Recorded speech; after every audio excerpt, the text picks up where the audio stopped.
Maison et voiture inclus, belle-mère non. Cette phrase était populaire dans les années 1960 et représentait pour les femmes le partenaire matrimonial idéal et la vie conjugale souhaitée. Bien qu'il y ait de nombreuses belles-mères respectables, la mienne était exactement le genre de belle-mère que j'aimerais le plus oublier. De plus, ma belle-sœur était pareille. Émilie, les serviettes hygiéniques sont encore presque finies. Je m'appelle Émilie, j'ai 29 ans, et celui qui a crié était la mère de Matthew, mon mari de 44 ans, avec qui je me suis mariée malgré notre différence d'âge. Chaque semaine, ma belle-mère Marie se rendait dans notre nouvelle maison, vérifiait les serviettes dans la salle de bain et me criait dessus si elles étaient presque finies. Allez, je ne voulais pas que Matthew se marie avec cette différence d'âge, mais j'ai toléré en pensant que tu me donnerais des petits-enfants. Pourquoi n'en as-tu pas encore? Nous étions mariés depuis seulement 1 an. Matthew était mon ancien patron au travail, 15 ans plus vieux que moi, qui avait été trop occupé par son travail pour se marier. Mais il a finalement cédé après ma persistance. Compte tenu de l'âge de mon mari et du temps jusqu'à sa retraite, il serait préférable d'avoir des enfants bientôt. Bien que Matthew, étant économe, ait accumulé des économies de manière constante, il a dit qu'il n'était pas nécessaire de se presser pour avoir des enfants. De plus, j'avais récemment changé pour un emploi stable avec un salaire plus bas, mais avec la possibilité de revenir après l'accouchement, donc je voulais profiter un peu plus de notre vie de jeune mariée. Cependant, de telles pensées n'avaient aucun sens pour Marie, qui était dans la soixantaine. Elle croyait fermement que le rôle de la femme était de mettre des enfants au monde. Peu après notre retour de notre lune de miel, elle a dit joyeusement « J'ai hâte de voir le bébé de la lune de miel ». Malheureusement, je suis tombée malade pendant notre lune de miel, donc cela a dû attendre. Mais quand je l'ai dit à ma belle-mère, elle est devenue furieuse. Tu as payé autant pour un voyage à l'étranger et tu tombes malade à ce moment-là. Eh bien, c'est plus facile à dire qu'à faire. En réalité, c'est mon mari qui a attrapé un rhume et me l'a ensuite transmis. Mais si je disais cela, elle répliquerait par quelque chose de déraisonnable comme « Les jeunes d'aujourd'hui n'arrivent tout simplement pas à suivre les conseils des anciens ». Et puis elle ajoutait encore « Gérer la santé de ton mari et ton travail. Pourquoi as-tu laissé Matthew attraper un rhume? Tu es vraiment une épouse incompétente. J'en avais tellement assez de devoir toujours gérer cela. Tu as raison, je ne suis pas une épouse parfaite, répondis-je. J'ai ensuite raconté tout le harcèlement de Marie à Matthew. Au début, Matthew, qui ne connaissait que le côté gentil de Marie, avait du mal à me croire. Mais un jour, j'ai enregistré une conversation avec elle sur mon téléphone et lui ai fait écouter. Il a totalement pris mon parti. Cependant, même après que Matthew se soit plaint à elle, le harcèlement n'a fait qu'augmenter. Par exemple, lorsque nous étions invités à dîner chez elle, elle servait du poisson cru, que je n'aime pas. Quand je ne pouvais pas me forcer à en manger, elle disait, « Tu sais, le poisson cru est riche en DHA et EPA, qui sont bons pour le cerveau. Tu devrais en manger beaucoup maintenant ou tu n'auras pas un enfant intelligent. » Et puis elle me murmurait malicieusement, « Tu auras un enfant aussi stupide que toi. » De plus, la nourriture qu'elle me servait était extrêmement salée. Le goût des jeunes est tellement fade de nos jours, alors j'ai ajouté du sel supplémentaire au tien. Délicieux, non?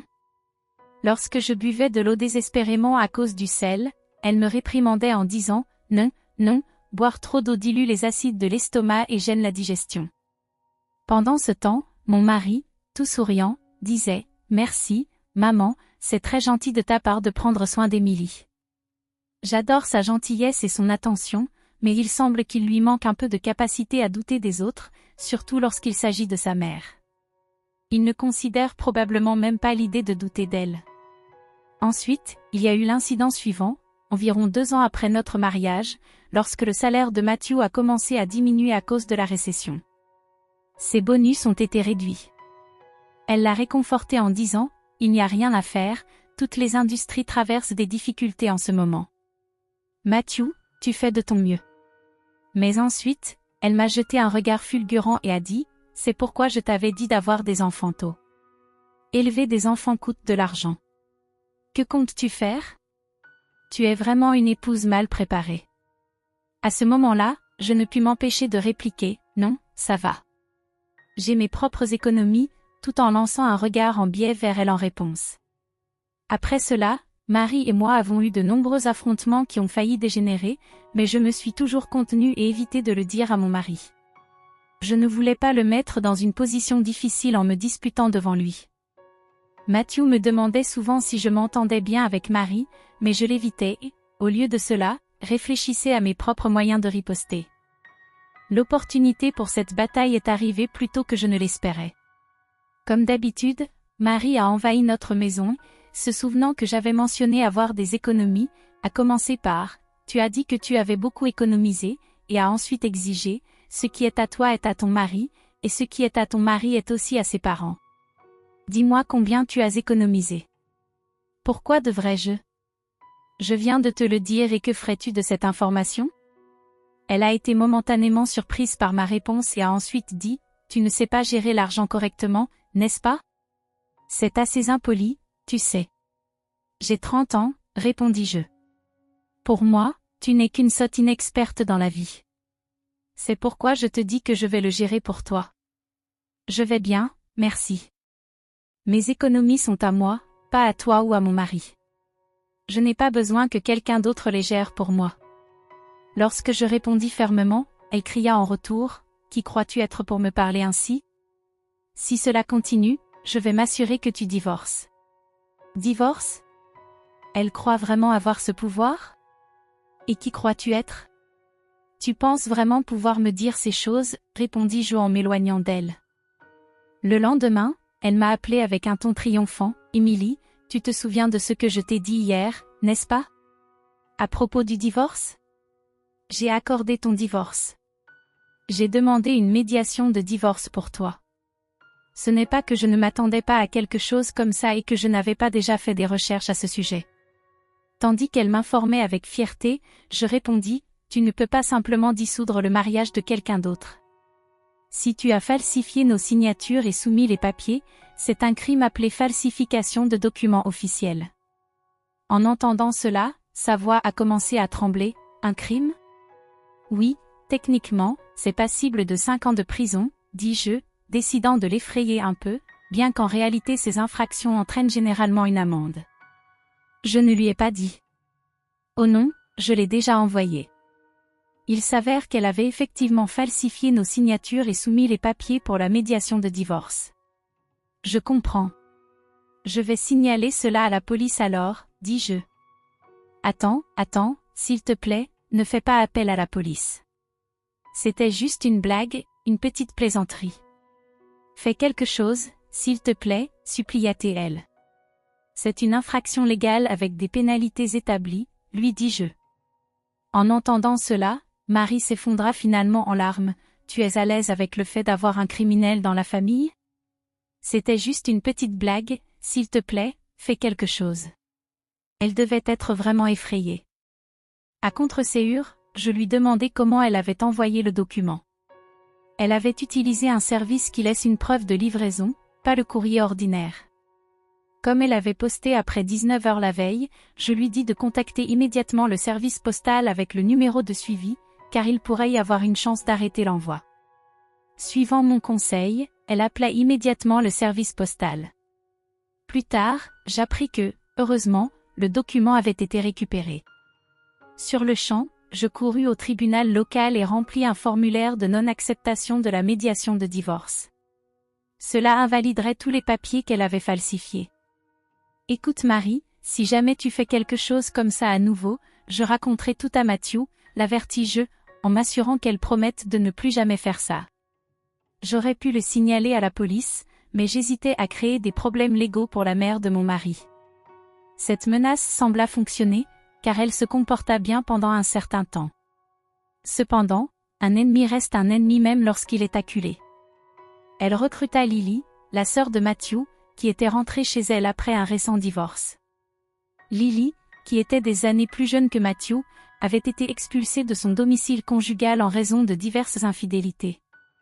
Cependant, cette femme irresponsable osa me faire un sermon. « Emily, quand prévois-tu d'avoir des enfants?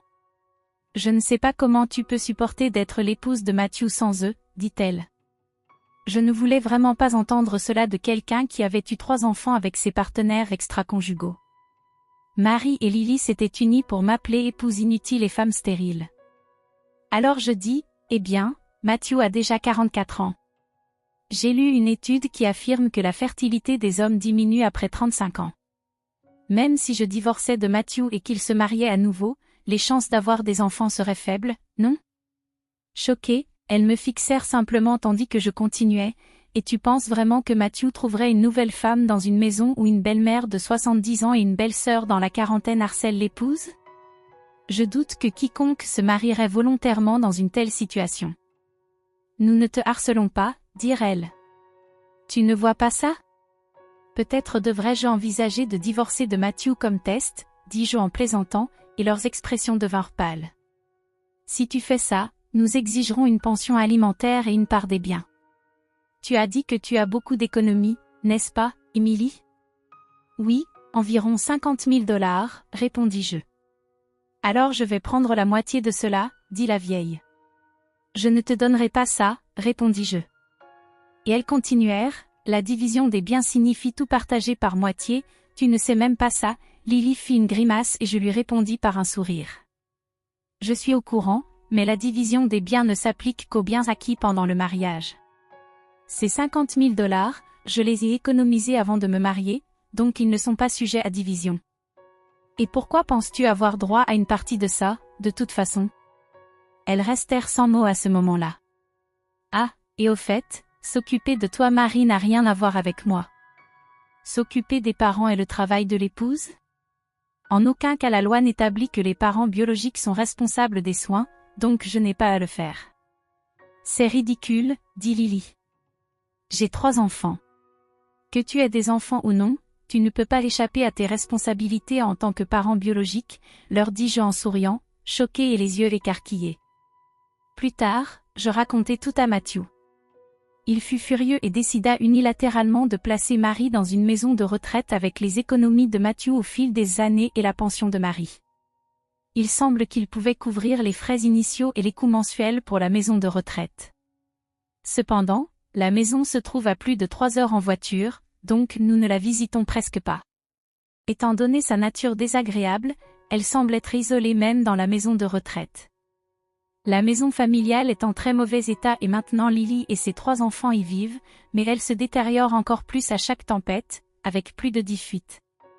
Nous avons décidé de renoncer à tout héritage, donc la maison en ruine reviendra à Lily. Elle a plus de 50 ans, est mal éclairée, éloignée de la gare et dans un endroit terrible, et a peu d'installations nécessaires à proximité. Après les frais de démolition, elle ne pourra pas accumuler plus de 50 000 $, même si elle est vendue. Comme le divorce de Lily était le résultat de son infidélité, elle n'a pas reçu de pension alimentaire et le père de ses enfants refuse de payer, probablement parce qu'ils ne sont pas les siens.